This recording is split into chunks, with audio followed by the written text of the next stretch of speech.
पहला जो है राना सनाउल्लाह, उन्होंने कहा कि इमरजेंसी भी लग सकती है मुल्क में। क्या इस सिचुएशन में इमरजेंसी लग सकती है मुल्क में? बिल्कुल लग सकती है, और मेरे ख्याल में इमरजेंसी वो आखिरी वाइल्ड कार्ड होगा जो हुकूमत खेलेगी।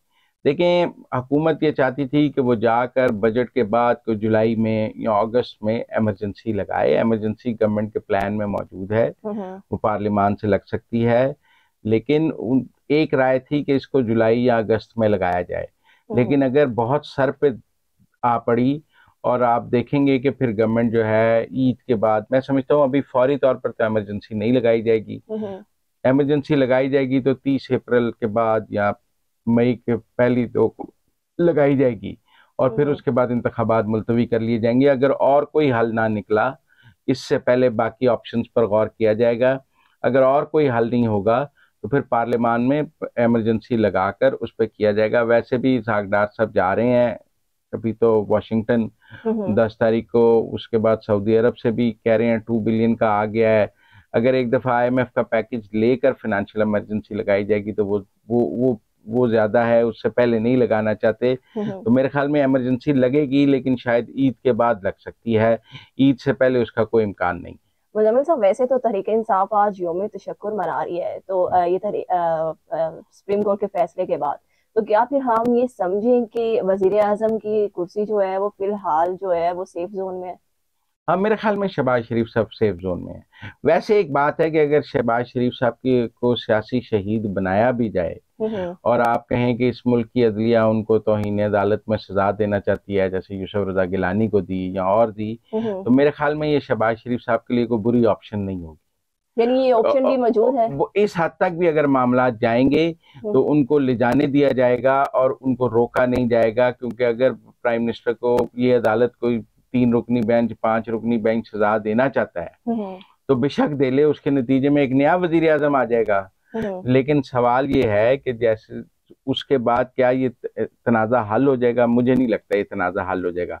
लिहाजा ये बात भी उमर अताब बंदियाल साहब ने और एजाजुल हसन साहब ने और मुनीब अख्तर साहब ने सोचनी है कि क्या उन्होंने वजीर आजम को घर भेजना है, इसहाक डार साहब को घर भेजना है, ख्वाजा आसिफ को घर भेजना है। क्योंकि ये अगर खेल यहाँ तक जाएगा तो मेरे ख्याल में शहबाज शरीफ तैयार हैं कि अगर उन्हें तौहीन अदालत में सजा देना चाहती है ये अदलिया, तो वो ले लेंगे। वो अपने भाई की तरह नाहल होना चाहेंगे, उनके लिए कोई प्रॉब्लम नहीं है। आगे मरियम तैयार है, हमजा तैयार हैं, बाकी लीडरशिप भी तैयार है, तो एक नया वजीर आजम भी आ सकता है। तो इसलिए मेरे ख्याल में फिलहाल वो अगर इस बात यहाँ तक भी गई कि तौहीन अदालत में सजा देनी है तो उसको कबूल कर लें। एक बात तो तय है कि 14 मई को इंतखाबात नहीं होंगे। ये वैसे ही है जैसे जब 30 अप्रैल का शेड्यूल आया था तो सब कह रहे थे अब स्केड्यूल आ गया, अब तो इंतखाबात 30 अप्रैल को हो जाएंगे, कागजात यानी हम तो रखें कि हुकूमत जो है एक नया सरप्राइज दे सकती है। हुकूमत सरप्राइज देगी, वजारत दफा सरप्राइज देगी, वजारत खजाना सरप्राइज देगी,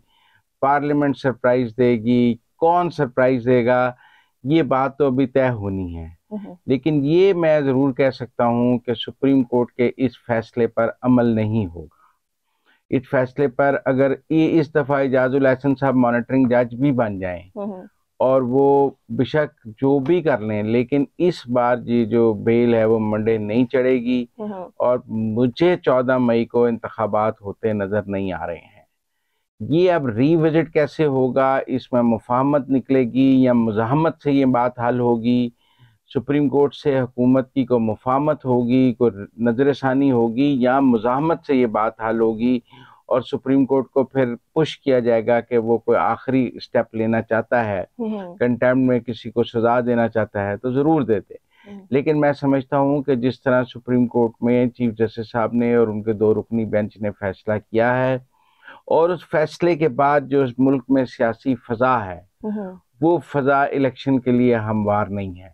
जिस तरह से PDM ने, देखे ना, अगर सिर्फ मुस्लिम लीग नून उसको क्रिटिसाइज कर रही हो तो हम कहें जी कि जी फिर एक पार्टी क्रिटिसाइज कर रही है, पर आप फजलुर रहमान के टोन देखें, असद महमूद साहब की टोन देखें तो JUIF भी क्रिटिसाइज कर रही है। आप बिलावल साहब की टोन देखें उन्होंने तो आज कहा कि जो चीफ जस्टिस पाकिस्तान है, ये जब chief justice Lahore high court थे तो इन्होंने कालाबाग डैम बनाने का हुक्म जारी कर दिया था छोटे सूबों को नजरअंदाज करते हुए, तो हम इनको नहीं मानते। तो सवाल ये है कि आप पीपल्स पार्टी को देख लें, नून को देख लें, जीयूआई को देख लें, दीगर इत्तेहादियों को देख लें, सब ही इस वक्त यकजुबान है अदलिया के खिलाफ। अब इसमें अदलिया के पास, चीफ जस्टिस के पास क्या ऑप्शंस हैं? मेरे ख्याल में वो बंद गली में है चीफ जस्टिस पाकिस्तान उमर अता बंदयाल साहब। वो जितना आगे बढ़ेंगे उतना ही बंद गली में आगे जाएंगे, उनके लिए वापसी मुश्किल से मुश्किल तर होती जाएगी। अभी भी वो लार्जर बेंच, लार्जर कोर्ट बना देते, फुल कोर्ट बना देते, ये तनाज़ा हल हो जाना था, लेकिन उन्होंने ये तनाज़ा हल नहीं किया है। अब ये सवाल सब कर रहे हैं कि ये कैसे होगा। मेरे ख्याल में सुप्रीम कोर्ट के अंदर से अभी मजीद आवाज़ें बाहर आएंगी। अभी सुप्रीम कोर्ट के अंदर तनाज़ा हल नहीं हुआ है। जो काजी ईसा साहब ने खत लिखा सुप्रीम जुडिशल काउंसिल का इजलास बुलाने के लिए, वो नहीं हुआ। नवाज शरीफ साहब ने इन 3 जजेस के खिलाफ रेफरेंस दायर करने का ऐलान किया है, जिनमें उमर अता बंदयाल, इजाजुल एहसन और मुनीब अख्तर शामिल हैं।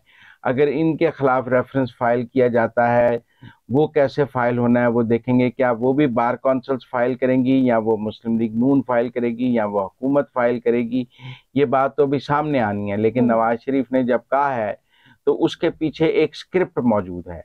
ऐसा नहीं है कि नवाज शरीफ ने कहा है रेफरेंस फाइल करो और रेफरेंस फाइल नहीं होंगे। आप देखें, गुजरांवाला बार ने भी ऐलान किया है कि जस्टिस काजी ईसा और जस्टिस अमीनुद्दीन के खिलाफ भी हम रेफरेंस फाइल करेंगे। इसका मतलब है कि कहीं ना कहीं रेफरेंस के हवाले से पैनिक मौजूद है, इसको इग्नोर नहीं किया जा सकता। लिहाजा अगर उमर अता बंदयाल साहब के, इजाजुल एहसन साहब के और मुनीब अख्तर साहब के खिलाफ रेफरेंस आता है तो उसमें मज़ाहिर अली नकवी के खिलाफ तो पहले ही रेफरेंस मौजूद है, और अगर काजी ईसा और अमीनुद्दीन के खिलाफ भी रेफरेंस आ जाता है तो फिर सुप्रीम कोर्ट के 6 जजों के खिलाफ सुप्रीम जुडिशल काउंसिल में रेफरेंस आ जाएगा। और जब 6 जजों के खिलाफ वहां पे रेफरेंस मौजूद होगा तो फिर क्या होगा? आप मेरी बात समझिए ना। फिर सुप्रीम जुडिशल काउंसिल का इजलास कैसे होगा? उमर अता बंदयाल साहब के खिलाफ रेफरेंस होगा तो वो सुप्रीम जुडिशल काउंसिल के इजलास की सदारत नहीं कर सकेंगे। काजी ईसा साहब के खिलाफ रेफरेंस होगा तो वो इजलास की सदारत नहीं कर सकेंगे। इजाजुल एहसन साहब के खिलाफ रेफरेंस होगा, मुनीब अख्तर के खिलाफ रेफरेंस होगा। फिर क्या सिर्फ जस्टिस सरदार तारिक सुप्रीम जुडिशल काउंसिल के इजलास की सदारत करेंगे और उनके साथ बाकी सीनियर मोस्ट जजेस में कौन आएंगे नीचे, और फिर सुप्रीम जुडिशल काउंसिल की हैयत क्या बन जाएगी जब इन 6 जजेस के खिलाफ रेफरेंस आ जाएगा? तो ये जो लड़ाई है, ये मेरे ख्याल में कल कोई तय नहीं हो गई कि हम सब कहें कि जी अब 14 मई का ऐलान हो गया है, लड़ाई तय हो गई है, सुप्रीम कोर्ट ने प्रेशर कुकर के ऊपर ढक्कन रख दिया है, लिहाजा अब वहां से भाप बाहर नहीं आ सकती। मेरे ख्याल में आगे चंद दिनों में मजीद चीजें सामने आएंगी। ये लड़ाई तय नहीं हुई है, ये लड़ाई बढ़ गई है। और आप देख लें कि उसी शाम कैबिनेट ने कहा है कि हम मुस्तरद कर सकते हैं, उसके पीछे कोई स्क्रिप्ट है।